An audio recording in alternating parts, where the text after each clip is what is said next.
The Bapatla ecclesia of Jehovah Messiah channel నుండి వచ్చు మరి యొక్క సందేశానికి స్వాగతం. మతం యొక్క అసత్య బోధన నుండి పరిశుద్ధులకు ఒకసారే అప్పగింపబడిన బోధల్లోనికి దేవుడు మిమ్మల్ని నడిపించును గాక. ఈ సందేశం మీకు మీ కుటుంబానికి ఆశీర్వాదకరంగా ఉంటుంది గాక.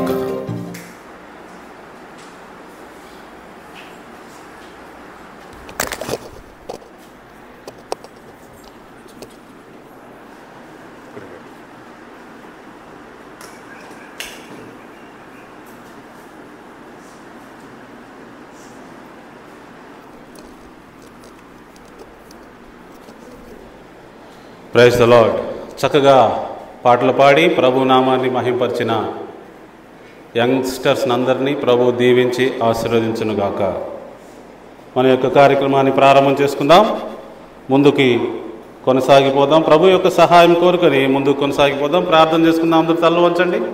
పరలోకమందున మా ప్రియ తండ్రి, నీ పరిశుద్ధ నామానికి వందనాలు స్తోత్రాలు చెల్లిస్తున్నాం. ప్రభా తండ్రి, నీ కృపలో నీ దయలో మమ్మల్ని అందరినీ కాపాడి దీవించి ఆశీర్వదించి ఇలా నీ సన్నిధిలోకి వచ్చి నిన్ను స్తుతించే భాగ్యం, నీ వాక్య ధ్యానం వినే భాగ్యం, ఈ జీవితంలో నీ వాక్యానుసారంగా నడిచే భాగ్యం మా అందరికీ అనుగ్రహించిన విధానాన్ని బట్టి వందనాలు స్తోత్రాలు చెల్లిస్తూ ఉన్నాం. ప్రభా జీవాధిపతి, జీవము కలిగిన తండ్రి, మీ ప్రియకుమారుడు మా రక్షకుడు ప్రభు అయిన యేసుని ఈ లోకానికి పంపించి మాకు జీవ మార్గాన్ని వెలుగును మరి చూపించినందుకు వందనాలు ప్రభా, స్తోత్రాలు. నీ వాక్యంలో తెలుపబడిన సువార్తను విని మరి మారు మనసు పొంది నీ యొక్క పరిశుద్ధ జీవితాన్ని జీవించడానికి మాకు అనుగ్రహించిన ఈ యొక్క సదవకాశాన్ని బట్టి వందనాలు స్తోత్రాలు చెల్లిస్తున్నాం. ప్రభా జీవాధిపతి, జీవం కలిగిన తండ్రి, ఈ ప్రపంచంలో ఇంకా అనేకులు శుభవార్తను వినలేక తండ్రి, వినినా అర్థం చేసుకోలేక, అర్థం చేసుకున్న పాటించలేక భయంకరమైన పరిస్థితుల్లో ఉన్నారు. వారందరినీ జ్ఞాపకం చేసుకోమని ప్రార్థిస్తూ ఉన్నాం. అందరూ అంతటా నీ శుభవార్త విని మారు మనసు పొంది వారి వారి జీవితాలని సద్వినియోగం చేసుకునే భాగ్యం అనుగ్రహించమని ప్రార్థిస్తూ ఉన్నాం. అబద్ధ బోధనలను నమ్ముతూ, అబద్ధ వాక్యములను నమ్ముతూ మోసపోతున్న వారిని బట్టి ప్రార్థిస్తూ ఉన్నాం. కరుణించండి, కృప చూపించండి ప్రభువా. అందరినీ నీ యొక్క సత్య మార్గంలోకి తీసుకొని వచ్చి వారి జీవితాన్ని రక్షించమని కోరుతున్నాం. ప్రభువా జీవాధిపతి, జీవం కలిగిన తండ్రి, ఎంతో మంది శారీరకంగా అలాగే మానసికంగా భయంకరమైన పరిస్థితుల్లో ఉన్నారు తండ్రి. నీ కృప, నీ దయని కోరుకుంటూ ఉన్నాం. నీ శుభవార్త ద్వారా, నీ మార్గం ద్వారా అందరూ అంతటా మారు మనసు పొంది జీవంలోకి రావడానికి నీ కృప అనుగ్రహించమని ప్రార్థిస్తూ ఉన్నాం తండ్రి. ఎన్నెన్నో మేళ్లను మా జీవితాల్లో చేసినందుకు వందనాలు తండ్రి. నీ యొక్క చిత్తం ప్రకారం నడిచే భాగ్యం మా అందరికీ అనుగ్రహిస్తున్నందుకు వందనాలు స్తోత్రాలు చెల్లిస్తూ ఉన్నాం. జీవాధిపతి, జీవం కలిగిన తండ్రి, నీ యొక్క పరిశుద్ధ పండుగలను పాటించుటకు మాకు అనుగ్రహించిన జ్ఞానమును బట్టి వందనాలు స్తోత్రాలు చెల్లిస్తూ ఉన్నాం. అందరూ అంతటా నీ యొక్క వాక్యానుసారంగా, నీ యొక్క ఆజ్ఞల అనుసారంగా నడవటానికి కృప అనుగ్రహించమని ప్రార్థిస్తూ ఉన్నాం తండ్రి. ఈనాటి ఈ సమావేశం ద్వారా మీరే మహిమ, ఘనత, ప్రభావాలు పొందుకొనమని ప్రార్థిస్తూ ఉన్నాం. ప్రపంచంలో ఎందరైతే నీ వాక్యానుసారంగా జీవిస్తూ ఉన్నారో, నీ యొక్క ధర్మశాస్త్రం ప్రకారం నడుస్తూ ఉన్నారో వారందరినీ జ్ఞాపకం చేసుకోమని, వారందరినీ దీవించమని, వారందరినీ బలపరచమని కోరుతున్నాం. ప్రభా దేవాది దేవ, ఆశ్చర్యకరుడ, అద్భుతకరుడ తండ్రి, మీ చిత్త ప్రకారం నడిచే భాగ్యం ఎందరైతే పొందుకున్నారో వారందరిని బట్టి వందనాలు స్తోత్రాలు చెల్లించుకుంటూ ఈనాటి ఈ సమావేశం ద్వారా మా అందరికీ కావలసిన జీవాహారాన్ని అనుగ్రహించి మీరే మహిమ పొందమని కోరుకుంటూ మా ప్రియుడు రక్షకుడైన యెహోవా మెస్సియా నామములో అతి వినయంగా వేడుకొని ప్రార్థిస్తూ ఉన్నాం తండ్రి. ఆమేన్, ఆమేన్. ప్రియ దేవుని బిడ్డలారా,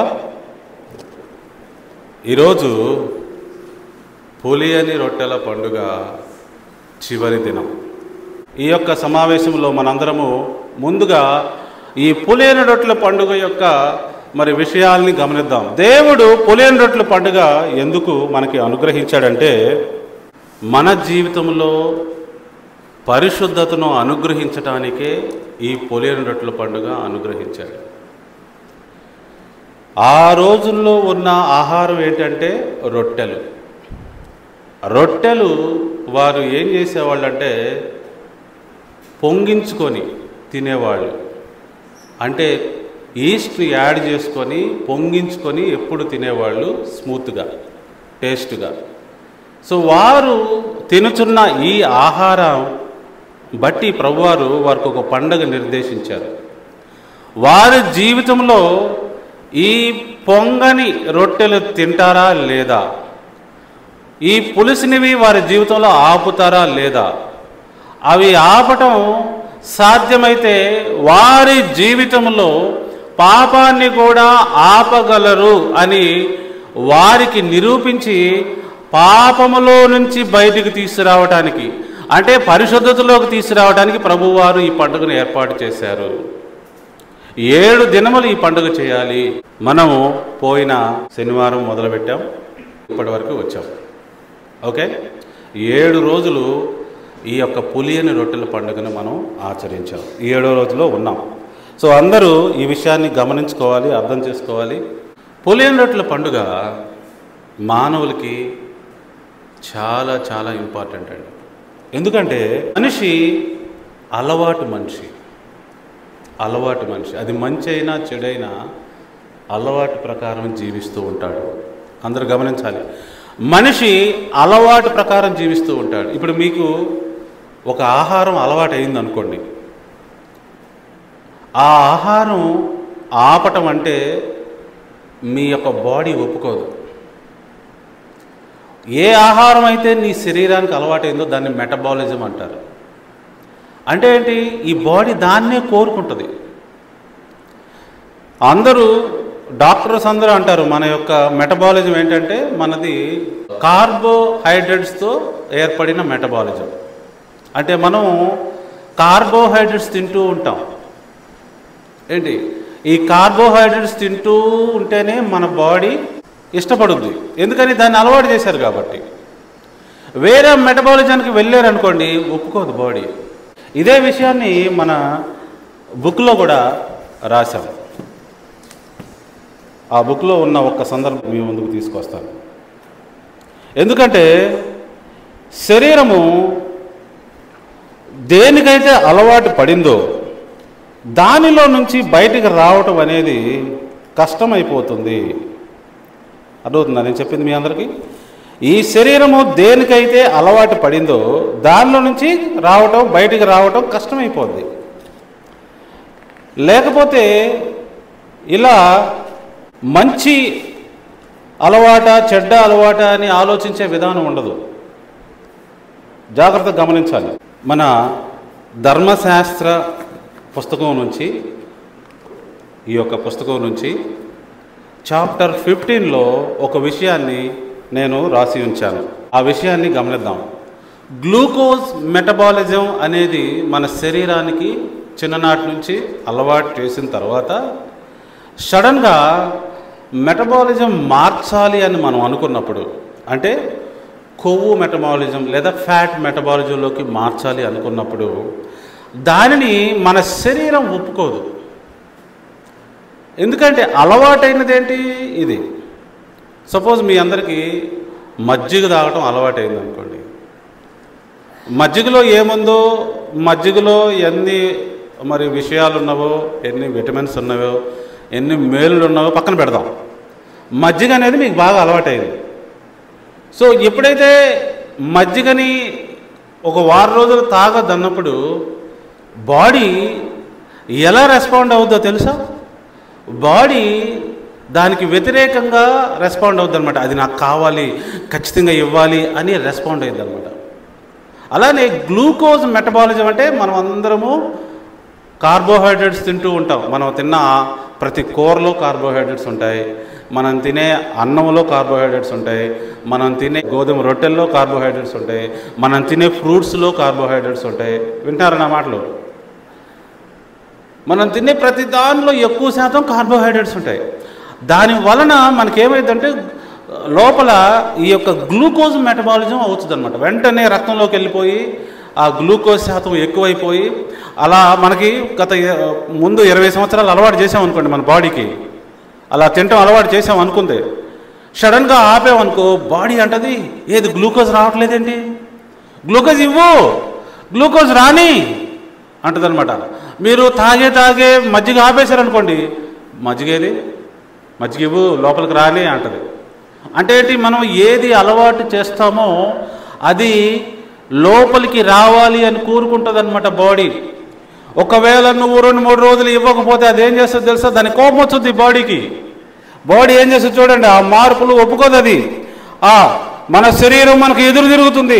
అది రకరకాల సమస్యలను, ఏంటి, నీరసం, తలనొప్పి, వాంతులు, విరోచనాలు, దద్దుర్లు చర్మం మీద, ఇవన్నీ సృష్టిస్తుంది అనమాట. అది ఎందుకని? నువ్వు ఎప్పుడు ఇచ్చే ఆహారం ఇవ్వట్లేదుగా. ఇది బాడీ యొక్క రెస్పాన్స్. నువ్వు నాకు దాన్ని ఇవ్వాలి అంటదనమాట. మన శరీరానికి అలవాటైన జీవక్రియ సులభంగా మారదు. చివరికి వేరే దారి లేక నువ్వు అలానే కంటిన్యూ అయితేనే తప్ప బాడీ ఆ కొత్త మెటబాలిజానికి అలవాటు పడదు, స్వీకరించదు. ఇప్పుడు నేను దేవుని యొక్క వాక్యానికి అప్లై చేస్తాను, దీన్ని వినండి. చిన్ననాటి నుంచి మనకు అలవాటైన జీవితం, అబద్ధాలు ఆడటం, ఇతరుల్ని చూసి అసూయ చెందటం, అహంకారంగా మాట్లాడటం, ద్వేషించడం, కుళ్ళుపడటం, అబద్ధాలు రకరకాలుగా చెప్పడం, ఇవన్నీ బాగా అలవాటైన తర్వాత ఏంటి, అవి మారటం అనేది చాలా కష్టమైన విషయం. కుదరదు. ఎలా అయితే నీకు ఆల్రెడీ అలవాటైన మెటబాలిజం మార్చినప్పుడు బాడీ రకరకాల సిమ్టమ్స్ ఇస్తుందో, వాంతులు అంటది, విరోచనాలు అంటది, తలనొప్పి అంటది, చర్మం దద్దుర్లు అంటది, మనం భయపడిపోతాం. వెంటనే భయపడిపోయి మనం ఏం చేస్తాం, అరే అదే ఇచ్చేద్దాం అనుకుంటారు. ఏదైతే ముందు నుంచి ఇస్తున్నామో అదే ఇవ్వాలనుకుంటాం. ఉదాహరణ చెప్తా, మీ అందరికి అర్థమయ్యేటట్టు. మజ్జిగ తాగుతున్నారండి, సడన్గా 6 రోజులు మజ్జిగ ఆపమన్నాను, మజ్జిగ ఆపంగానే వేడి చేస్తుంది, తప్పదు, ఏం చేయాలి, తాగకూడదన్నా కూడా తాగేస్తారు. ఎందుకని? బాడీ డిమాండ్ చేస్తుంది, రోగం ఇస్తుంది, అది విరోచనాలు ఇస్తుంది, వేడి చేపిస్తుంది. కాబట్టి మనం ఏం చేస్తాము, ఆ అలవాటుకి తల ఉంచుతాము. ఇన్ ద సేమ్ వే మన జీవితంలో చిన్ననాటి నుంచి మనకు అలవాటైన పాపపు అలవాట్లు ఏవైతే ఉన్నాయో, పాపపు అలవాట్లు, అవి మనం మానేసినప్పుడు మనకి ఏదేదో అయిపోతున్నట్టు అనిపిస్తుంది. మళ్ళా వాటిని మొదలెట్టేదాకా, అబద్ధాలు ఆడేదాకా, మోసం చేసేదాకా, అసూయ చెందేదాకా, అహంకారంగా మాట్లాడేంత వరకు ఏదేదో అయిపోద్ది అనమాట. అందుకని వాళ్ళు మరలా వెనక్కి వచ్చి 4 అబద్ధాలు ఆడితే ప్రశాంతంగా ఉంటుంది వాళ్ళకి. ఎందుకని? అలవాటైన జీవితం. ఇశ్రాయేలీలు కూడా ఇలాంటి ఎక్స్పీరియన్స్లోకి వచ్చారండి. అందరూ వినాలి. ఇశ్రాయేలీలు కూడా ఇలాంటి ఎక్స్పీరియన్స్లోకి వచ్చారు. 430 సంవత్సరాలు ఒక జీవిత విధానానికి వాళ్ళు అలవాటు పడ్డారు కదా. సడన్గా ఫ్రీడంలోకి వచ్చేసరికి వాళ్ళు తట్టుకోలేకపోయారు. ఫ్రీడమ్ ఏంటి, ఎలా ఉంది, మమ్మల్ని కొట్టేవాళ్ళు ఎవరు లేరు, మమ్మల్ని తిట్టేవాళ్ళు ఎవరు లేరు, మాకేంది ఫ్రీడమ్ వచ్చింది, మేము ఏదైనా తినచ్చా, మేము ఏదైనా తాగొచ్చా, ఈ ఫ్రీడాన్ని వాళ్ళు తట్టుకోలేకపోతున్నారు. మాకు అదే బాగుంది అంటున్నారు. వీళ్ళ మనస్తత్వాలు చేంజ్ అవ్వట్లేదు. మానసికంగా రోగులు చాలామంది ఉంటారండి. ఇప్పుడు అదేదో సినిమాలో చూపించినట్లు వాళ్ళ ఇంటి పక్కన ఒక సినిమా థియేటర్ ఉంటుంది. ఆ సినిమా థియేటర్లో వచ్చే సౌండ్స్ వింటూ నిద్రపోతాడు వాడు. ఒకరోజు ఏమైందంటే అక్కడ నుంచి మంచి పొజిషన్కి వెళ్తాడు. అయితే నిద్ర పట్టదు. ఎందుకని? చిన్ననాటి నుంచి ఆ సినిమా థియేటర్ నుంచి వచ్చే సౌండ్లు వింటూ నిద్రపోయినాడు. ఈ సౌండ్ లేకపోయేసరికి నిద్ర పడతల్లా. అందుకని వాడు ఏం చేస్తాడు, అక్కడికి వచ్చి ఆ సౌండ్ని రికార్డ్ చేసుకొని తీసుకెళ్ళి చెవులో పెట్టుకొని మంచిగా నిద్రపోతాడు. మానవుల పరిస్థితి పాపము విషయమై ఇలానే ఉన్నది. ప్రియ దేవుని బిడ్డలారా, మీరు చిన్ననాటి నుంచి ఏం అలవాటు చేసుకుంటున్నారో జాగ్రత్తగా గమనించండి. దాన్ని మీరు విడిచిపెట్టలేరు. అపవాది మిమ్మల్ని మోసం చేస్తున్నది, రాంగ్ను ముందే అలవాటు చేస్తున్నది. బూతులాడటం మీకు అలవాటు చేస్తుంది, అబద్ధాలు ఆడటం అలవాటు చేస్తుంది, ఇతరుల్ని మరి వ్యంగ్యంగా మాట్లాడటం, అసూయతో మాట్లాడటం, అహంకారంగా మాట్లాడటం అలవాటు చేస్తుంది. అవి పోవు ఎక్కడికి. అలా మాట్లాడేంత వరకు మీ ప్రాణంలో ఉండదు. అర్థమవుతుందని నేను చెప్తుంది. ఈ యొక్క పులియని రొట్టెల పండుగలో ప్రభువారు పులిసింది ఎందుకు తినద్దన్నారు అంటే, మీకు అలవాటైన పాపపు జీవితాన్ని మీరు ఆపాలి. ఆ దుర్మార్గత నువ్వు ఆపాలి. నువ్వు పరిశుద్ధుడు కావాలి. ఇప్పుడు మతం అండి, వాళ్ళకి బాగా అలవాటు ఏంటంటే క్రిస్మస్, మట్టలాదివారం, క్రిస్మస్, లెంటు, ఈస్టరు, రేపే అనుకుంటు కదా ఈస్టరు, ఇవన్నీ బాగా అలవాటైపోయినాయి. ఇప్పటి నుంచే 100 సంవత్సరాల నుంచి అలవాటైపోయినాయి. సడన్గా ఎవరో ఒక సంఘం వాళ్ళు వచ్చి ఇవి బైబిల్లో లేవయ్యా, బైబిల్లో ఉన్నవాళ్ళు చేయలేదయ్యా, ఇవి బైబిల్ పండుగలు కాదయ్యా అంటే వాళ్ళు మనసు ఒప్పుకుంటుందా? చాలా కష్టం కదండి. ఆలోచించండి, ఎంత కష్టమో ఆలోచించండి. ఈస్టర్ పండుగ, దాని పుట్టు పూర్వోత్తరాలు మీరు చాట్ జీపీటీని అడగండి, గూగుల్ని అడగండి, గ్రోక్ని అడగండి. ఇవన్నీ ఏ చాట్ బాక్స్ కదా, అవన్నీ యాక్యురేట్గా మరి చరిత్రలో ఉన్నాయే చెప్తాయి, లేనిది అవి చెప్పడానికి వీల్లేదు. ఈ చాట్ జీపీటీ ఎలాంటిది అంటే, ఈ గ్రోక్ ఎలాంటిది అంటే చరిత్రలో ఉన్న విషయాలను మాత్రమే చెప్పగలదు. అది లేనిది చెప్పలేదు, కామించుకొని చెప్పలేదు. అది అర్థమవుతుందా? ఈస్టర్ పండుగ ఆ వేరే దేవత, రోమా దేవత, ఫర్టిలైజింగ్ దేవత పండుగ అది. గుడ్లు, కుందేళ్ళు అందుకే ఉంటాయి అక్కడ. ప్రభువారు వేరే దేవతని ఆరాధిస్తే ఒప్పుకోడు, వేరే దేవుడిని ఆరాధిస్తే ఒప్పుకోడు. రోషము గల దేవుడు మన దేవుడు. ఆయనకి చెందవలసిన మహిమ ఎవరికి చెందనివ్వడు. అయినా సరే మేము బాగా అలవాటైంది కాబట్టి ఈ పండుగలే చేస్తాము అంటే పులియన్ రొట్టెల పండుగ వాళ్ళకి వర్క్ అవటం లేదు అని అర్థం. పులియన్ రొట్టెల పండుగ ఏంటి? నీకు అలవాటైన ఫుడ్ని ఆపు అంటున్నాడు ప్రభువారు. అది చెడు, అది ఆపు, అది పాపానికి సూచిస్తూ ఉన్నది. కానీ చాలామంది మానవులు ఏం చేస్తున్నారు? లేదు మాకు అలవాటైంది, మా బాడీకి అలవాటైపోయింది, అది లేకపోతే కొట్టుకులాడుతున్నాం మేము. అందుకే తాగుబోతోళ్ళు వారికి 6 రోజులు మందు లేకుండా ఇవ్వండి. గత ప్రభుత్వంలో అందరికి ముందు అందల తాతలాడారు. ఈ ప్రభుత్వంలో మద్యం వేరులై పారుతుంది కదా, అందుకని అందరూ ఎక్కడ పడుతున్నారు తెలియట్లే వాళ్ళకి. చీపు మద్యము అంటున్నారు, మళ్ళీ ఎక్కువ మద్యం. చూడండి, మద్యము ఎప్పుడైనా సరే బాడీకి మంచిది కాదు, కుటుంబానికి మంచిది కాదండి. సో ఎందుకు చెప్తున్నానంటే, ఆ మద్యం తాగే వాళ్ళని ఒక 1 నెల రోజులు ఆపితే వాళ్ళ పరిస్థితి ఆలోచించండి ఎలా ఉంటుందో.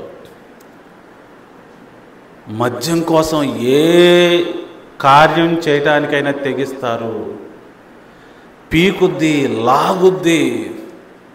అర్థమవుతుందా? ఆ ప్రభావం వేరు. అలానే అందరూ సిగరెట్ తాగేవాళ్ళైనా, సిగరెట్ తాగడం చాలా ఈజీ అండి, నేను చాలాసార్లు మానేశాను అంటాడండి ఒకడు.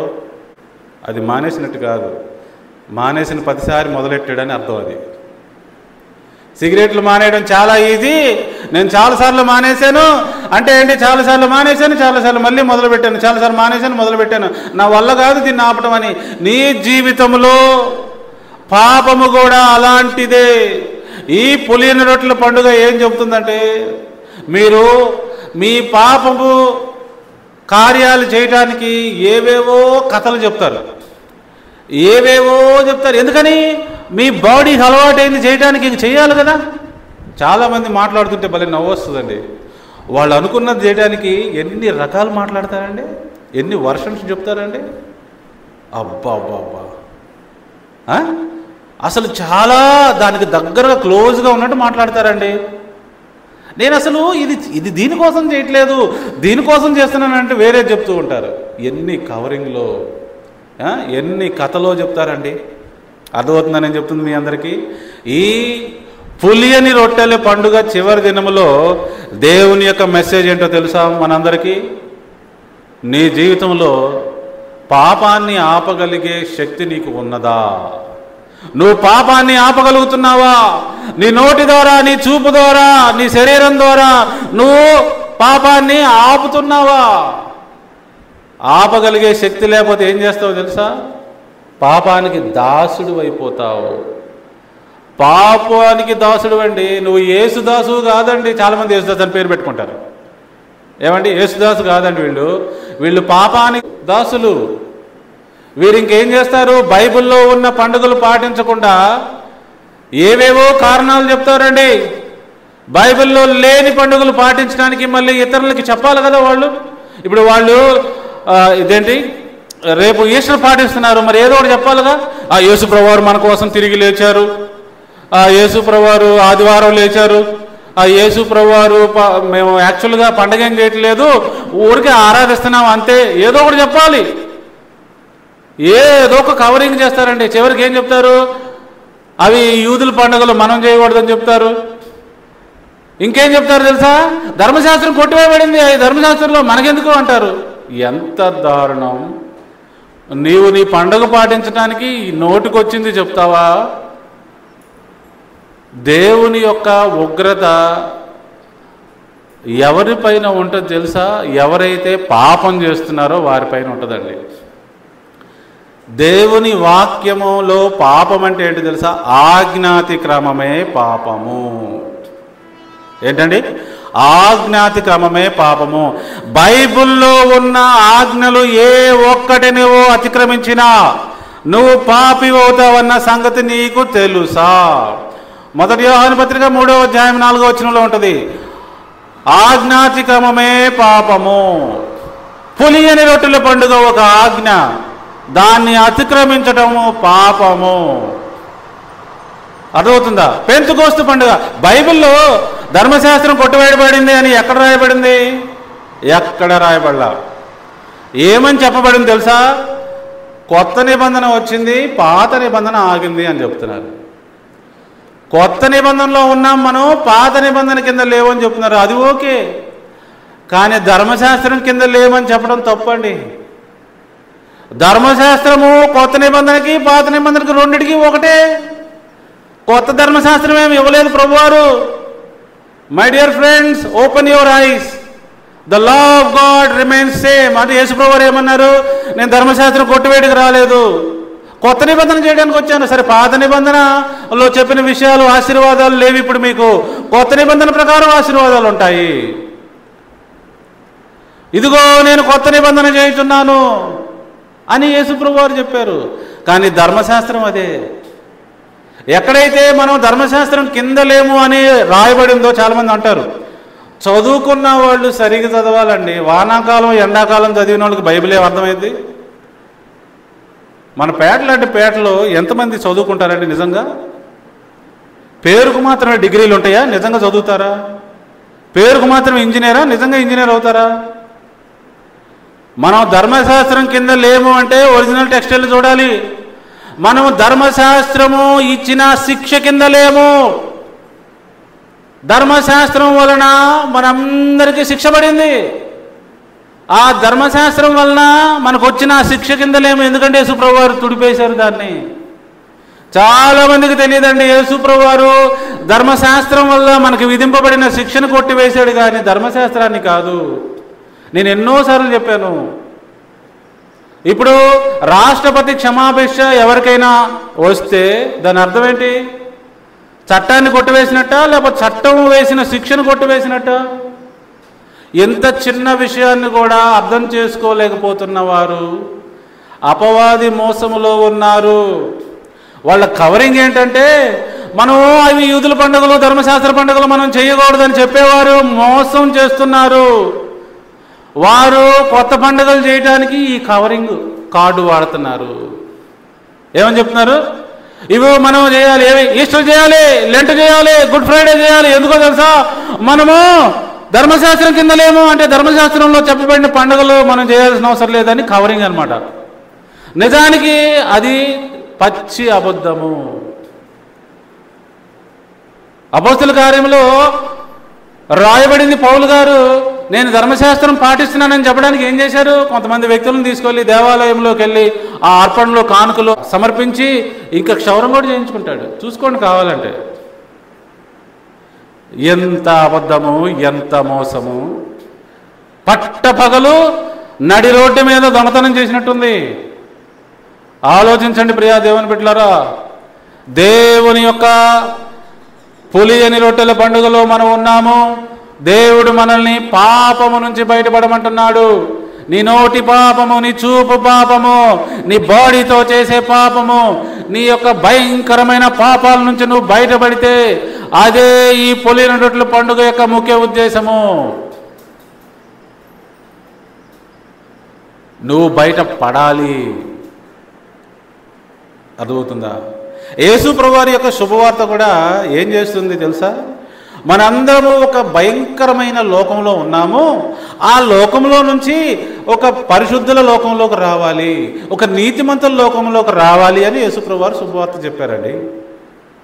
అంటే ఆ పులిన రొట్టెల పండుగ అప్లై అయ్యింది ఇక్కడే. మరలా చెప్తున్నాను, ఇందాక చెప్పిన విషయం ఎవరైతే వినలేదో చాలా జాగ్రత్తగా వినాలి. నీకు అలవాటైన ఏ పాపమైనా, ఏదైనా దేవుని వాక్య వ్యతిరేకం ఏదైనా సరే, దాన్ని నువ్వు ఆపాలి ఆపాలి ఆపాలి. ఆపకుండా చేయడానికి పరిస్థితుల్లో ఈ లోకంలో ఉన్నవి అంటున్నాను నేను. భయంకరమైన లోకము. ఇశ్రాయేలీల గురించి చెప్పలేదు కదా? ఇశ్రాయేలీలు ఆ యొక్క ఐగుప్తు నుంచి బయటకు వచ్చిన తర్వాత ఆ ఐగుప్తులో ఎలా ఆలోచించారు అలా ఆలోచిస్తున్నారు. దేవుడు అన్నారు, మీరు ఎలా ఆలోచించకూడదు, మీ మైండ్ మారాలి, నూతనపరచబడాలి అంటే వాళ్ళేమో అలానే ఆలోచిస్తున్నారు. మేము ఆ దోళ్ళకే మొక్కుతాము, మేము ఆ యొక్క ఐగుప్తులో తిన్నట్టుగానే తింటాము, ఐగుప్తులో తాగినట్లుగానే తాగుతాము, ఐగుప్తులో పెళ్లి చేసుకున్నట్టే చేసుకుంటాము, ఐగుప్తునే జీవిస్తామంటున్నారు. అందుకు ప్రభువారు అన్నారు, వీరు చాలా తేడాగా ఉన్నారు. స్ట్రైట్గా 40 రోజుల్లో వెళ్ళొచ్చండి ఐగుప్తు కానాన్ దేశానికి. కానీ ప్రభువారు 40 రోజుల్లో వెళ్ళాల్సిన దాన్ని 40 సంవత్సరాలు తీసుకెళ్లారు. ఎందుకో తెలుసా? వీళ్ళు మానసికంగా సరిలేరు, మానసికంగా సరిలేరు. ప్రియా దేవుని బిడ్డలారా, మీ జీవితంలో పాపము ఉన్నది, దాన్ని పోగొట్టుకోవాలని ప్రభువారు చెప్తున్నారు. మీ బాడీ ఒప్పుకోదు, నీకు అలవాటైన జీవితాన్ని మీ బాడీ ఒప్పుకోదు విడిచిపెడతానికి. మానసికంగా ట్రాన్స్ఫార్మ్ అవ్వాలి, నీ మనస్సు నూతనపరచబడాలి అని ప్రభువారు చెప్తున్నారు చాలా చాలా స్పష్టముగా. దేవుని యొక్క మార్గము పరిశుద్ధ మార్గము. అపోస్తల కార్యములు 10వ అధ్యాయం.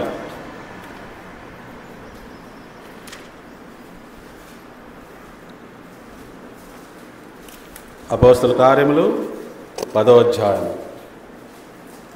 మీరు దేవునికి వ్యతిరేకంగా జీవిస్తే దేవుడు మిమ్మలను మెచ్చడు, దేవుని యొక్క ఆశీర్వాదాలు మీకు రావు. దేవుని యొక్క పరిశుద్ధ మార్గము ఏం తెలియపరచబడుతుందో. ఒక వ్యక్తి ఉన్నాడండి, ఆయన పేరు కొర్నేలి. కొర్నేలి ప్రార్థన చేసేవాడు దేవునికి. అతని ప్రార్థన దేవునికి వినపడింది. అతని యొద్దకు అపోస్తలుడైన పేతురుని పంపాడండి. ఆ పేతురు ఆ కొర్నేలి దగ్గరికి వచ్చి ఏం మాటలు చెప్పారో, ఎలా ప్రసంగించారో మనం ఈ రోజున చూద్దాం. ఓకేనా? ఒక అన్యజనుడైన కొర్నేలికి ఎలాంటి శుభవార్త అపోస్తలుడైన పేతురు ప్రకటించారు, ఏం జరిగింది అక్కడ, ఆ విషయాలు ఈ యొక్క పండగ సందర్భంగా అందరం గమనిద్దాం. మన జీవితంలో మనం ఆనందించాల్సిన విషయం ఏంటంటే, ఈ రోజున మనం పాపాన్ని ఆపగలము. ఒకప్పుడు ఆపలేవండి పాపాన్ని. అర్థమవుతుందా? నేను మళ్ళీ చెప్తున్నా, వినండి జాగ్రత్తగా. నీ జీవితంలో నువ్వు పాపాన్ని ఆపగలిగే శక్తి లేదు నీకు. నువ్వు పాపాన్ని అడ్డుకునే బలం లేదు నీకు. పాపానికి దాసులు అయిపోయావు, పాపాన్ని నెత్తి మీద పెట్టుకుని ఊరేగావు. నువ్వు ఏమి చేయలేని పరిస్థితుల్లో ఉండి ఆ పాపానికి దాసులు అయిపోయావు. ఈరోజు మనం పాపానికి ఎదురు తిరిగి పాపం చెయ్యకుండా దమ్ముగా ధైర్యంగా ముందుకెళ్ళే అవకాశం వచ్చిందండి. అది యేసుక్రీస్తు వారు మనకి కల్పించారు. అదే ఈ పులిన రొట్టెల పండుగ మనకి చెప్తూ ఉన్నది. నీ జీవితంలో పాపాన్ని వేయడానికే ఈ పండుగ ఏర్పాటు చేయబడింది. ఈ పండుగని యేసుక్రీస్తు వారు పాటించారు, శిష్యులు పాటించారు. ఈ మతం చెబుతున్న ఈ పండుగలు 4వ శతాబ్దంలో వచ్చినవి, అసలు శిష్యులకు తెలియవండి. వాళ్ళు ఇప్పుడు కనుక లేచి వచ్చి చూస్తే ఈ పండుగలు ఎక్కడ మనం చెప్పలేదు అంటారు. ఈ మంచి శుక్రవారం ఎక్కడదండి, ఈ ఈస్టర్ ఎక్కడండి, ఈ లెంట్ ఏంటండి బాబు, వాళ్ళు ఆశ్చర్యపోతారు. యేసు ప్రభువారు శిష్యులు కనుక వీటిని చూశారంటే. అర్థమవుతుందా? సో అందరూ ఈ రోజున గమనించుకోవాలి, తెలివితో జ్ఞానంతో నడుచుకోవాలి. చూడండి 10వ అధ్యాయము 34వ వచనం నుంచి నేను చదువుతాను, అందరూ చూడాలి. పేతురు నోరు తెరిచి ఇట్లా అన్నాడంట, చూడండి. దేవుడు పక్షపాతి కాడని నిజముగా గ్రహించి ఉన్నాను. పేతురుకు అర్థమైందంట ఒక విషయం, ఏంటది? దేవునికి పక్షపాతమే లేదంట. అంటే ఇశ్రాయేలీయులంటేనేమో ఇష్టం, అన్ని జనులంటేనేమో ఇష్టం లేకపోవటం, అలాంటిది ఏమీ లేదంట దేవునికి. హలో, ఎంతమంది విన్నారు ఈ మాట? పేతురు అంటున్నాడు, కొంతమంది ఏమో ఇష్టం, కొంతమంది ఏమో ఇష్టం లేకపోవటం అనేది ఏమీ లేదంట దేవునికి. ప్రతి ఒక్కళ్ళంటే ప్రభువారికి ఇష్టం అనమాట. జాగ్రత్త చూడండి. నేను నిజంగా గ్రహించి ఉన్నాను. 35వ వచనం. ప్రతి జనములోనూ ఆయనకు భయపడి నీతిగా నడుచుకుని వానిని ఆయన అంగీకరించును. ప్రపంచంలో ఎవరైనా సరే ఆయనకు భయపడి నీతిగా నడుచుకోవాలన్న ప్రతి ఒక్కరిని ఆయన తన రాజ్యంలోకి అంగీకరిస్తాడు. ఇది ఆ మాట. నీతి లేదంటే లేదు, ఆయన భయం లేకపోతే లేదు. తీసేయండి, పక్క పెట్టేయండి. ప్రతి జనములో ఎక్కడైనా సరే ఆయనకు భయపడి నీతిగా నడుచుకోవాలనుకునే వానిని ఆయన అంగీకరిస్తాడు. 36వ వచనం. యేసుక్రీస్తు అందరికీ ప్రభువు అండి. యేసుక్రీస్తు వారు ఈ జనము ఆ జనము, ఆ మతము ఈ మతము అని ఏమీ లేదండి. అందరికీ ప్రభువుగా తండ్రి అయిన దేవుడు నిర్ణయించాడు. మీ అందరికి ఒక రాజునిస్తున్నాను, ఇదిగో కుమారుడు అనుగ్రహించబడిను, మీకోసం అనుగ్రహించబడిను, ఆయనే యేసు అని మన తండ్రి అయిన దేవుడు చాలా స్పష్టంగా చెప్తున్నాడు. Next line. ఆయన ద్వారా, ఎవరి ద్వారా? యేసుక్రీస్తు అందరికీ ప్రభు అన్నాడు కదా. ఆ యేసుక్రీస్తు ద్వారా దేవుడు సమాధానకరమైన సువార్తను ప్రకటించి, ఇక్కడ ఆగుదాం. ఈ చల్లని కబురు ఎవరున్నారండి? సమాధానకరమైన సువార్త అంటే చల్లని కబురు. వేసవి కాలంలో మండు టెండల్లో ఐస్ వాటర్ ఇస్తే ఎలా ఉంటుంది, అలాంటి చల్లని కబురు మనకిస్తున్నాడంటే యేసుక్రీస్తు ద్వారా. మీరు మీ పాపముల నుంచి బయటపడవచ్చు, మీరు శాంతి సమాధానాలతో జీవించవచ్చు, మీరు నా రాజ్యానికి వారసులు కావచ్చు. చల్లని కబురు. అందరూ పాపమును ఆపలేని పరిస్థితుల్లో ఉన్నారు, పాపము చేయకుండా ఉండలేని పరిస్థితుల్లో ఉన్నారు, చేతులెత్తేశారు. ఇక ఏమీ చేయలేని పరిస్థితిలో ఉన్న వారిని యేసుక్రీస్తు ద్వారా రక్షిస్తున్నాడు ప్రభువారు. ఇప్పుడు దమ్ము ధైర్యము వచ్చింది, ఈ పాపాన్ని మనం ఆపగలము. నేను గత వారం చెప్పా, చూసి రాసుకోవచ్చు అనే అవకాశం ఉంది, కాపీలు ఉన్నాయి, అన్నీ ఉన్నాయి. కానీ నిజమైన విద్యార్థి ఏం చేస్తాడు? నో, నాకు వచ్చింది నేను రాస్తాను, నిజాయితీగా పాస్ అవుతా అని రాస్తాడు. ఆ దమ్ము ధైర్యం ఒక స్టూడెంట్లో వచ్చిందంటే యేసు ప్రభువారు వారిని రక్షించినట్లే. లేకపోతే రాదండి. నీతిగా బతకడం ఈ లోకంలో ఎవరికి కుదరదండి, సాధ్యమే కాదు. ఏ ఎండగా గొడుగేసుకోవటం, నలుగురితో పాటు అన్ని పాపాలు చేసుకుంటూ పోవటమే కుదురుద్దండి. ఈ చల్లని కబురు, ఈ సమాధాన సువార్త యేసు ప్రభువారు చెప్తున్నారు. మీరు మీ జీవితంలో పాపాన్ని ఆపగలరు. ఇప్పుడు పాపం జోలికి వెళ్లకుండా జీవించగలరు. ఇప్పుడు బైబిల్ వాక్యంలో ఉన్న పండుగలు చేయగలరు. ఇప్పుడు గత 20 సంవత్సరాలుగా మేము విశ్రాంతి దినం పాటిస్తున్నాం. మేము సెవెంత్ డే అడ్వెంటిస్ట్ కాదండి. చాలామంది విశ్రాంతి దినం అనగానే సెవెంత్ డే అడ్వెంటిస్ట్ అనుకుంటారు. లేదండి, గత 20 సంవత్సరాలుగా సువార్త, దేవుని రాజ్య సువార్త ప్రకటిస్తూ ఉన్నాం. ఈ మధ్యనే మరి మరణించిన పాస్టర్ ప్రవీణ్ పగడాల కూడా దేవుని రాజ్య సువార్తనే ప్రకటించడం మొదలెట్టారని తెలుసుకున్నాం. ఆయన గత 5 సంవత్సరాలు ఎప్పటి నుంచో ఆయన ప్రకటించాడంట. మేము గత 20 సంవత్సరాల నుంచి మాకు దేవుడు మమ్మల్ని రక్షించిన దగ్గర నుంచి దేవుని రాజ్య సువార్తే, దేవుని రాజ్య సువార్తే మేము ప్రకటిస్తూ వస్తూ ఉన్నాం. దేవుని పండుగలే మేము చేస్తూ ఉన్నాం. విశ్రాంతి దినమే పాటిస్తూ ఉన్నాం. మేము దేవుని యొక్క కృప మాకు ఇలా వచ్చింది. అది మా యొక్క ఆధిక్యత. ఈ రోజున వినుచున్న ప్రతి ఒక్కరికి నేను చెప్పేది ఒకటే, దేవుడు మనకి పాపము నుండి బయటపడగలిగే అవకాశం ఇచ్చాడు. ఈ అవకాశం మనకి ఇచ్చాడు. ఆ భయంకరమైన తుచ్చ జీవితం, ఆ బురద జీవితం, ఆ అజ్ఞానపు జీవితం మనం జీవించాల్సిన అవసరం లేదు. పాపంలో నుంచి బయటపడే అవకాశం వచ్చింది. ఇప్పుడు పేతురు గారు అదే అంటున్నాడు.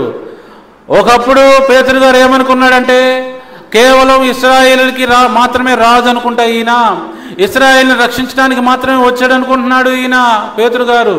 కానీ ఇప్పుడు ఆయనకు అర్థమైంది ఏంటంటే, ప్రతి జనములోనూ నీతిగా నివసించాలనుకునే వారిని రక్షించడానికి వచ్చాడు ఈయన. ఈయన అందరికీ ప్రభు. మాకు మాత్రమే ప్రభు అనుకున్నాము, కానీ ఈయన అందరికీ ప్రభు. తండ్రి అయిన దేవుడు ఇది ఏర్పాటు చేశాడు అంటున్నాడు పేతురు. చూడండి, ఆయన ద్వారా దేవుడు సమాధానకరమైన శుభవార్తను ప్రకటించి ఇశ్రాయేలీలకు పంపిన వర్తమానము మీరెరుగుదురు. చూసారా, ఇశ్రాయేలుకే చెప్పాడు కదా యేసుప్రభువు వారు, బయటకు వెళ్ళలేదు ఆయన. 37వ వచనం, యోహాను బాప్తీసం ప్రకటించిన తరువాత గలిలయ మొదలుకొని యూదయ ఎంతంతటా ప్రసిద్ధమైన సంగతి మీకు తెలియను. యేసు ప్రభువు వారు శుభవార్త ఎవరికి చెప్పారో, ఎంతమందికి చెప్పారో మీ అందరికీ తెలుసు కదా అంటున్నాడు. అన్ని జనుల వద్దరికి ప్రభువారు వెళ్ళలేదు కదా, ఇశ్రాయేల్ దేశం దాటలేదు కదా. చాలామంది ఏమంటారంటే, యేసు ప్రభువారు అంటే ఇండియా వచ్చాడంట, కాశ్మీర్ వచ్చాడంట, అక్కడ అంతా నేర్చుకున్నాడంట. ఏంటి అంత అంటే, మంచితనం, నీతి, దేవుళ్ళ గురించి అన్నీ నేర్చుకున్నాడంట. అన్నీ నేర్చుకొని మళ్ళీ ఇశ్రాయేల్ కంట్రీ వెళ్ళి సువార్త చేశాడంట. మరి ఇక్కడ నేర్చుకొని వెళ్తే ఏం చెప్పాలి ఆయన చెప్పండి? ఇక్కడ నేర్చుకొని ఏం వెళ్తాడు? వేదాలు నేర్చుకొని వెళ్ళాలి, అవును కదా. ఇక్కడ వేదాలు నేర్చుకోవాలి, వేదాల్లో ఉన్న దేవుళ్ళ గురించి నేర్చుకొని వెళ్ళాలి, ఇక్కడ అన్నీ నేర్చుకొని వెళ్ళాలి. కానీ అక్కడికి వెళ్ళి ఆయన వేదాలు ఏం చెప్పలేదుగా, ఈ దేవుళ్ళ గురించి చెప్పలేదుగా ప్రభువారు. మరి యేసు ప్రభువారు మీరన్నది కరెక్ట్ అయితే, యేసు ప్రభువారు 12 సంవత్సరాల నుంచి 30 సంవత్సరాల వరకు ఎక్కడున్నారు అని అడుగుతూ ఉంటారు చాలామంది. ఎక్కడున్నారు? ఇశ్రాయేల్ కంట్రీలో ఉన్నారు. తన తండ్రికి తల్లికి లోబడి జీవించారు. మీరు కట్టగదులు పిట్టగదులు అల్లాల్సిన అవసరం లేదు. ఆయన ఇక్కడికి వచ్చి నేర్చుకుంటే ఇక్కడిది బోధించేవాడుగా, మరి ఇక్కడిది ఏం బోధించలేదు ఆయన. సో యేసు ప్రభువు వారు ఇశ్రాయేల్ కంట్రీలో ఉండి బాప్తిస్మిచ్చి యోహాను దగ్గర బాప్తిసం తీసుకొని ఆ తర్వాత గలిలయ ప్రాంతం నుంచి మొదలెట్టి ఆయన చేసిన సేవ మీ అందరికీ తెలుసు కదా అంటున్నాడు పేతురు గారు. వింటున్నారా అందరూ? 38వ వచనం చూడండి. అదేదనగా దేవుడు నజరేయుడైన యేసును పరిశుద్ధాత్మతోను శక్తితోనూ అభిషేకించుననినదియే. సో దేవుడు యేసు ప్రభు వారిని పరిశుద్ధాత్మ శక్తి చేత ఏం చేశాడంట? అభిషేకించాడు. చాలామంది ఏమంటారంటే, తండ్రి అయిన దేవుడు, కుమారుడైన క్రీస్తు, పరిశుద్ధాత్మ ఈ ముగ్గురు ఒకటే అంటారు. మరి ఇక్కడ పేతురు గారు వేరే చెప్తున్నాడు. చూడండి జాగ్రత్తగా ఏమంటున్నాడు చూడండి. నజరేయుడైన యేసును ఆ పరిశుద్ధాత్మ శక్తితోనూ తండ్రి అయిన దేవుడు అభిషేకించాడంట. ఆయనే అసలు కన్ఫ్యూజన్లో నెట్టేస్తుంది కదండి. ఈ త్రిత్వవాదులు కూడా అంతేనండి. అంటే దేవుడు త్రిత్వము అని నిరూపించడానికి ప్రయత్నిస్తూ ఉంటారు వీళ్ళు. ఏమండి, బైబిల్ గ్రంథంలో ఉన్నదాన్ని మనం చెప్పుకోవాలి. మనకు తెలిసినంత వరకు యేసు ప్రభువారు ప్రార్థన చేయమంటే ఏం చెప్పారు? పరలోకంలో ఉన్న తండ్రికి చేయండి, నా పేరట చేయండి అన్నాడు. మనం అది చేయాలి. అలా ప్రార్థన చేసినప్పుడు తండ్రి అయిన దేవుడు ఏం చేస్తాడంటే, మన మీదకి ఆయన తన ఆత్మను పంపుతాడు. అదే పరిశుద్ధాత్మ శక్తి. ఇవి ఎవరు ఏంటి అని మనం కంగారు పడిన అవసరంలా. తండ్రి అయిన దేవుడు ఉన్నాడు, కుమారుడైన క్రీస్తుని పంపించాడు, కుమారుడైన క్రీస్తు తండ్రి గురించి మనకు చెప్పాడు. ఆ తండ్రి మనకి పరిశుద్ధాత్మ శక్తిని అనుగ్రహిస్తున్నాడు. ఇంతవరకు మనకి తెలుపబడిందని చక్కగా పాటించండి. మీరు ఊహల్లోకి వెళ్ళిపోయి ముగ్గురున్నారా, నలుగురున్నారా, 3 in 1, ముగ్గురు ఒకటేనా, ఆయనే ప్రార్థన చేసుకున్నాడా, ఇవన్నీ మనకు అవసరం లేదు. అర్థమవుతుందా? మనకన్నీ అంటే ఏంటంటే అపవాది మనల్ని వారి మధ్య వారికి చిచ్చు పెడతానికి. ఇప్పుడు క్రైస్తవులు ఉన్నారండి, వాళ్ళు మనకి సహోదరులు. క్రైస్తవ మతస్థులు వారు కూడా యేసుప్రభు వారిని నమ్ముతున్నారు. కానీ కొన్ని తప్పు సిద్ధాంతాల్లోకి అపవాది నడిపిస్తున్నాడు. అంత మాత్రం చేత వారు మనకు శత్రువులు కాదు. కానీ అపవాది ఏం చేస్తాడు? శత్రువుల్లాగా బిహేవ్ చేయిస్తాడు. వారిని మనం ద్వేషించేటట్లు, లేకపోతే వారు మనల్ని ద్వేషించేటట్లు చేస్తాడు అపవాది తంత్రాలు మామూలుగా ఉండవండి. ఇప్పుడు మనము త్రిత్వాన్ని నమ్మట్లేదని వాళ్ళు నమ్ముతున్నారని ద్వేషం కలుగజేస్తాడు. ఎవరు?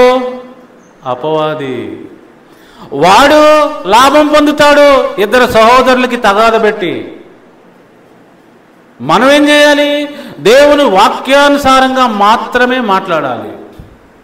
మనకు తెలిసినంత వరకు దేవుడు నజరేయుడైన యేసుని పరిశుద్ధాత్మ చేత అభిషేకించాడు. ఆయన శక్తితో అభిషేకించాడు. ఆయన సువార్త చెప్పాడు. మనకి సంఘం ఏర్పాటు చేశాడు. ఆయన శిరస్సు, ఆయన అందరికీ ప్రభువు. ఇవన్నీ తెలుసుకొని ముందుకెళ్ళాలి. కానీ బైబిల్లో లేని పండుగలన్నీ పాటించుకుంటూ వెళ్ళకూడదు. ఇప్పుడు వాళ్ళు పాటిస్తున్నారని వాళ్ళు ఎవరికి శత్రువులు ఎవరు? వారు కళ్ళు తెరవాలని, సత్యం తెలుసుకోవాలని, జీవంలోకి రావాలని, అబద్ధాన్ని చక్కగా కళ్ళు తెరిచి చూసి సత్యమును అనుసరించాలనేదే నిజమైన దేవుని సంఘం యొక్క మెసేజ్. అర్థమవుతుందని నేను చెప్తుంది.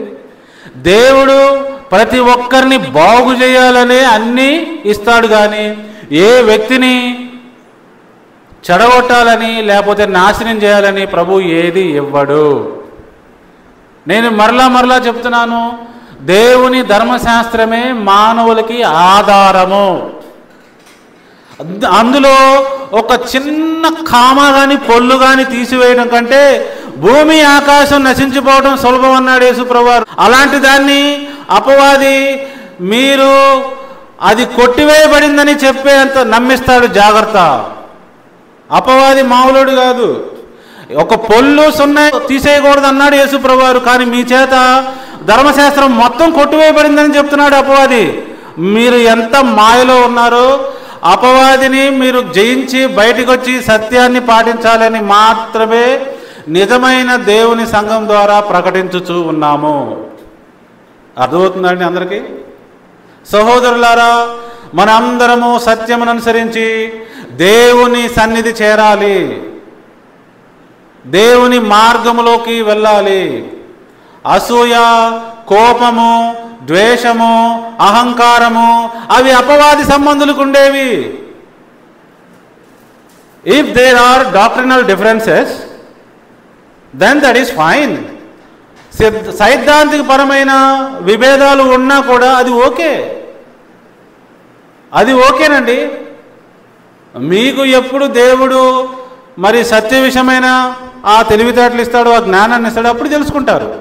అంత మాత్రం చేత శత్రువులు, ద్వేషము ఇలాంటి మాటలు మనం పెట్టుకోనే కూడదు. అది దేవుని బిడ్డలకు తగదు. అట్లాంటివి ఉంటే వాళ్ళు దేవుని బిడ్డలే కాదు. ఒకప్పుడు పేతురు గారు అన్యజనుల్ని దూరంగా పెట్టేవాడు. ఇప్పుడు దేవుని యొక్క కుమారుని ద్వారా అన్యజనులకి కలిగిన రక్షణ చూసి సంతోషిస్తున్నాడు పేతురు గారు. దేవుడు పక్షపాతి కాదు, అందరినీ రక్షిస్తున్నాడు. అందరికీ ఈ రోజున పాపము చేయకుండా ఉండగలిగే శక్తి ఉంటుంది. ఈ పండుగలో మీ అందరికి ఇంకొక విషయం చెప్తున్నా. ఎవరైతే పాపాన్ని రెసిస్ట్ చేస్తారో వాళ్ళని చూసి అపవాదికి వణుకొచ్చుదంట. అరే, వీడు పాపం చేయట్లా, వీడు పాపానికి దూరంగా ఉంటున్నాడు, వీడి పాపాన్ని నెట్టేస్తున్నాడని అపవాదికి గింజుకుంటాడంట. వాడికి వణుకు వచ్చేస్తూ ఉంటుంది. పాపం చేయకుండా నడుచుకుంటున్నారు వీళ్ళు, అలా ఉండకూడదు, వీళ్ళ చేత పాపం చేయించాలి అని అపవాది పూనుకుంటాడు, ఇంకా ఎక్కువగా ప్రయత్నాలు చేస్తాడు వాడు. ప్రియా దేవుని బిడ్డలారా, ఎక్లీషియాలో ఉన్నవారులారా, ఎక్లీషియాకి ఇంకా రాని వారులారా, అందరికీ చెప్తున్నాను, అపవాది యొక్క గోల్ ఏంటి? మీ చేత పాపం చేయించటమే. మీరు పాపం చేస్తే నశించిపోతారు, అదే వాడి గోలు. మీరు ఇతరులని దూషించడం, ద్వేషం పెట్టుకోవటం, అహంకారంగా మాట్లాడటం, లేకపోతే వారికి వ్యతిరేకంగా అబద్ధాలు మాట్లాడటం, వారిని నాశనాన్ని కోరుకోవటం, ఇది అపవాది మీ చేత చేశాడు అంటే మీరు నశించిపోవడానికి పరిగెడుతున్నారని అర్థమే. అపవాది మాయలో ఉన్నారని అర్థమే. సో ఎంతమందికి అర్థమైంది? మనందరం ఎప్పుడైతే పాపం చేయకుండా ఆగుతామో అపవాది వణుకుతాడు. వాడు మన చేత పాపం చేయించటానికి ప్రయత్నాలు చేస్తాడు. ఈ పండుగ మనకేం తెలియపరుస్తుందంటే మనం పాపాన్ని మన జీవితంలోంచి ఏరి పారేయాలి. ఆ పురుగు పట్టిన పిండిని పక్కన పడేయటం ఏంటి, ఆ చద్దిపడిన ఆహారం తినకపోవటం, ఆ పులిసింది ఏదైనా ఆహారం తినకపోవటం అనేది దేనికి సూత్రం, దేన్ని సూచిస్తూ ఉన్నది? మన జీవితంలో నుంచి చెత్త అనే పాపాన్ని దూరంగా నెట్టడం, మనం సరిగ్గా ఆలోచించేటట్లు చేయటం. ప్రియా దేవుని బిడ్డలారా, ఎవరైతే నీతిమంతుడు ఉన్నాడో వాడు దేవుడికి ఆకర్షించబడతాడండి, సంఘానికి ఆకర్షించబడతారు. ఇప్పుడు అయస్కాంతానికి ఇనుము మాత్రమే ఆకర్షించబడుద్ది, వేరే మెటల్స్ ఆకర్షించబడవు కదా. ఆ రీతిగానే ఎవరైతే నిజమైన దేవుని బిడ్డలున్నారో వాళ్ళు ఎక్కడైతే సత్యం ఉందో, ఎక్కడైతే నీతి ఉందో, ఎక్కడైతే నిజమైన సంఘం ఉందో దానికి వాళ్ళు ఆకర్షించబడతారు. ఇంకా ఎవరు ఆపలేరు, దాన్ని ఎవరు ఆపలేరు. ఎన్ని విఫల ప్రయత్నాలు చేసినా వల్ల కాదు, ఎన్ని ప్రయత్నాలు చేసినా అపవాది వల్ల కాదు. నా గొర్రెలు నా స్వరము వినును అంటాడు ప్రభువారు. నెక్స్ట్ లైన్ చదువుదాం. దేవుడు ఆయనకు తోడై ఉండను కనుక, ఏమండి ఎవరికి తోడై ఉన్నాడు దేవుడు? యేసు ప్రభువారికి. దేవుడు యేసు ప్రభువారికి తోడై ఉన్నాడంటండి. చూడండి, దేవుడు ఆయనకు తోడై ఉండను కనుక ఆయన మేలు చేయొచ్చు, అపవాది చేత పీడింపబడుచున్న వారందరినీ స్వస్థపరచుచు సంచరించుచుండెను. మై డియర్ ఫ్రెండ్స్, ఈ లోకం మొత్తం అపవాది చేత పీడింపబడుతుంది. లే లే అబద్ధమాడు, లే లే లే నువ్వే గొప్పని చెప్పు, ఎగిరెగిరి పడు, తగ్గబాకు, వెనకాల తగ్గబాకు, గెలవడం కోసం అబద్ధమాడు, గెలవడం కోసం తప్పులు చేయి. అపవాది మామూలుడు కాదు, మానవుల్ని మభ్యపరిచి మాయ చేసేస్తాడు. చివరికి మన చేత పాపం చేయిస్తాడు, పాపం చేయించి ముగ్గులోకి దించుతాడు. ఎందుకు మనం నశించిపోవడం వాడికి ఇష్టం. ఎందుకని? వాడు నశించిపోయాడు కాబట్టి. అపవాదికి ఫ్యూచర్ లేదు. వాడు ఎప్పుడైతే ఆదాము అవ్వని పాపంలోకి లాగాడో అప్పుడే వాడు పడిపోయాడు. అపవాదికి క్షమాపణ లేదు, మానవులకున్నది. సో కాబట్టి అందరూ గమనించాలి, దేవుడు యేసు ప్రభువారికి తోడై ఉండి మేలు చేయుచు అపవాది చేత పీడింపబడుచున్న వారందరూ ఈ లోకంలో ఉన్నారు. వారి చేత పీడింపబడుతూ రకరకాల ప్రాబ్లమ్స్, కొంతమంది మానసిక ప్రాబ్లమ్స్, కొంతమంది శారీరక ప్రాబ్లమ్స్, కొంతమందికి దారుణమైన దెయ్యముల ప్రాబ్లమ్స్. ఒక్కొక్కడికి అధికార దాహం ఉంటుంది. ఇది అపవాది చేత పీడింపబడటమే. వాడు ఏం చేయాలనుకుంటున్నారు? ఇక్కడ నేనే రుస్తాం, నేను చెప్పినట్టే అందరూ చేయాలి, ప్రతిదీ నన్ను అడిగి చేయాలా. ఇదొక రోగం. అపవాది పెట్టే రోగాలు రకరకాలు, ఇదొక రోగం.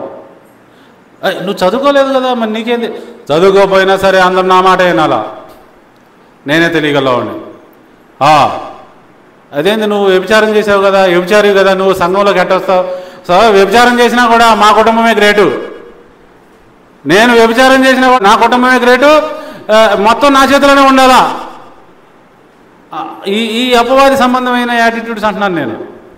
అపవాది వాళ్ళని మోసం చేస్తారు. ఇవన్నీ రోగాలు, రకరకాల రోగాలు, భయంకరమైన రోగాలు. ఈ రోగాల చేత పీడింపబడుతున్నారు. యేసు ప్రభువారు ఎంతమందిని అయితే స్వస్థపరిచాడో ఆ స్వస్థపరిచిన ప్రతిసారి 2 మాటలు అన్నాడు. యాక్చువల్గా 2 మాటలు అన్నాడు. నీ విశ్వాసమే నిన్ను రక్షించిందని ఒకసారి అన్నాడు, రెండో మాట ఏమన్నాడు? నువ్వు ఇక పాపం చేయవద్దు. ఫ్రెండ్స్ వింటున్నారా? ఈ యొక్క పులినట్ల పండుగలో చివరి దినములో మనం ఉన్నాం. అది 6 రోజుల పండుగ, ఇది చివరి దినము. ప్రభువారు మనందరికీ ఏం తెలియపరుస్తున్నారు తెలుసా? మనం పాపం చేయకుండా బతకాలి.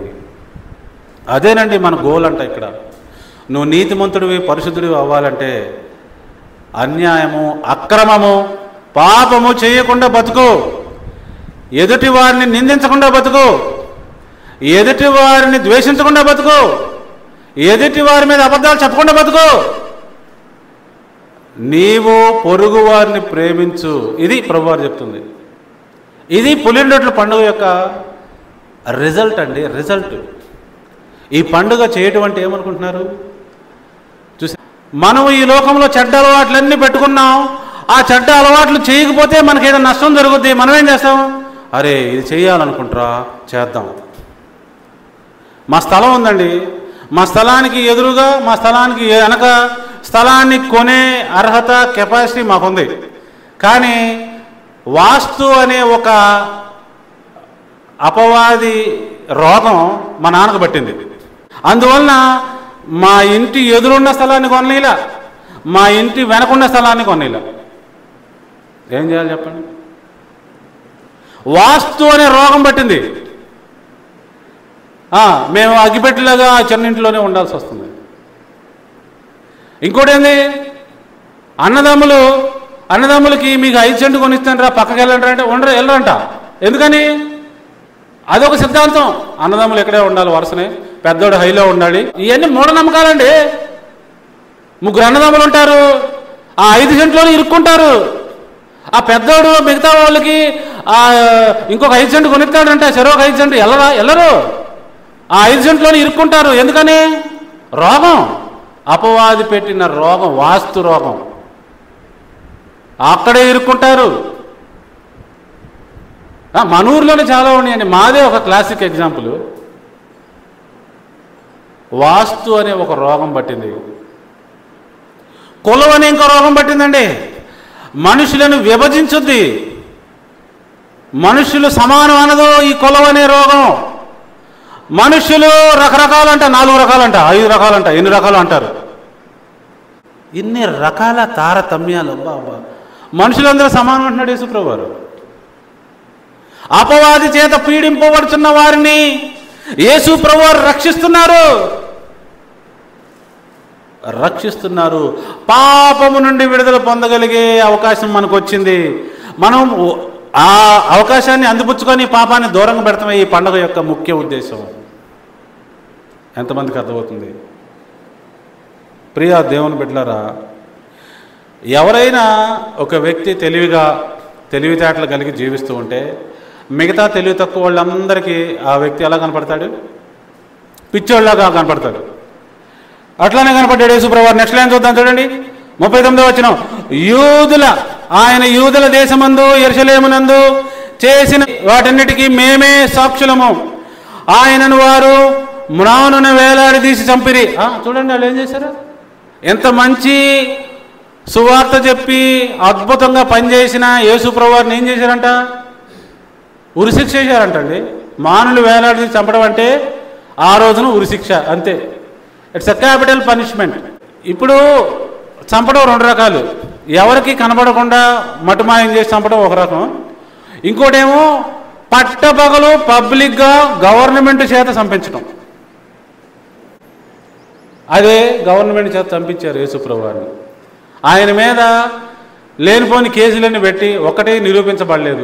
అలాంటి కేసులు పెట్టి ఆయన్ని చంపేశారు. సరే, ఏమైనా తర్వాత చూద్దాం. ఆయన చేస్తున్న అద్భుతమైన ఆశ్చర్య కార్యాలకి అపవాది రాజ్యం వణికింది. అందుకని అడ్డు తొలగించుకోవాలనుకొని యేసుప్రభువారిని చంపేపించింది. ఆ తర్వాత ఏం జరిగిందో చూద్దాం. 40వ వచనం. దేవుడు ఆయనను 3వ దినమున లేపి ప్రజలందరికీ కాక దేవుని చేత ముందుగా ఏర్పరచబడిన సాక్షులకే. జాగ్రత్త గమనించండి. దేవుడు ఏం చేశాడు? ఆయన చంపారు కదా వాళ్ళు, ఆయన 3వ దినాన్ని లేపేశాడు. 3వ దినాన్ని లేపేసి తీసుకొచ్చి ఆయన నమ్మిన బిడ్డలందరికీ చూపించాడు. అందరికీ చూపించలా, వెళ్ళి పిలాతు దగ్గర తీసుకెళ్ళా. జాగ్రత్త గమనించాలి. ఆయన నమ్మిన సాక్షులకే చూపించాడు. అనగా ఆయన మృతుల్లో నుండి లేచిన తరువాత ఆయనతో కూడా అన్నపానములు పుచ్చుకొనిన మాకే ఆయన ప్రత్యక్షంగా కనబడినట్లు అనుగ్రహించెను. అది ఎవరికి కనబడాలో వారికి కనబడి ఆయన వెళ్ళిపోయాడు. వీళ్ళందరికీ కనబడ్డాడు, వాళ్ళకి అర్థమైపోయింది. ఇంకొకడికి కూడా అర్థమైందండి. ఎవరికి? అపవాదికి. ఏమని అర్థమైంది? నేను చంపాను అనుకుంటున్న ఈ వ్యక్తిని మళ్ళా దేవుడు లేపాడు, నా రాజ్యం అయిపోయింది, కథం. నేను ఇంకెవరిని బలవంతంగా పాపం చేయించలేనేమో, ఎవరు నా మాట వినరేమో, పాపం చేయరేమో, ఇంకా నేను ఎవరిని చంపలేనేమో, ఎందుకంటే ఈయన చనిపోయి తిరిగి లేచాడుగా, అందరూ ఈయన నమ్ముతారుగా, చంపితే చంపుకోమంటారేమో ఇక నుంచి అందరూ అని అపవాదికి భయం పట్టుకుంది. సో ఎవరెవరికి కనపడ్డాడు ఇప్పుడు యేసుప్రభువారు? కేవలం సాక్షులకే కనపడ్డాడు, తెలిసిన వారికే కనపడ్డాడు, మరియు అపవాదికి. వాడికి తెలియాలి, మిగతా జనాలకు తెలియాల్సిన అవసరం లేదు. రైట్? సో ఈ విధంగా ప్రభువారు అపవాది రాజ్యాన్ని షేక్ చేశాడు, వణికిచ్చేశాడు. ఇప్పుడు ఎవరికైతే కనపడ్డాడో వాళ్ళని వెళ్ళి అంత ప్రకటించమని చెప్తున్నాడు. వెళ్ళండి, మన రాజ్యాన్ని విస్తరించండి. వాడి రాజ్యం కూలిపోయిందని చెప్పండి, వాడి రాజ్యం వణికిపోయిందని చెప్పండి, వాడు ఏం చేయలేడు అని చెప్పండి. అపవాది ఓడిపోయాడు, మనందరం జయించు వారమే, వాడు ఓడిపోయినాడు, అది అంటున్నాడు. ఎంతమందికి అర్థమైంది? సో ఈ విధంగా మనందరము పులియని రొట్టెల పండుగ యొక్క ముఖ్య ఉద్దేశాన్ని మన జీవితంలో అందరూ నెరవేర్చాలి. నెరవేర్చిన వారందరికీ శుభాకాంక్షలు. ఇంకా ఈ పండుగ గురించి ఇప్పుడే తెలుసుకున్నవారు ఇక నుంచైనా వారి జీవితంలో పాపాన్ని దూరం పెట్టుకునే, లేకపోతే పాపాన్ని విడిచిపెట్టే ఆ యొక్క ప్రయత్నము, ఆ యొక్క శక్తి, ఆ బలము యేసు ప్రభు వారి యొద్ద నుంచి మీరు పొందుకోవాలని నేను మనవి చేస్తూ ఈనాటి ఈ యొక్క స్పెషల్ మెసేజ్ని ముగిస్తూ ఉన్నాను. So thank you all for joining today. మరలా వచ్చే వారం కలుసుకుందాం. అంతవరకు సెలవు.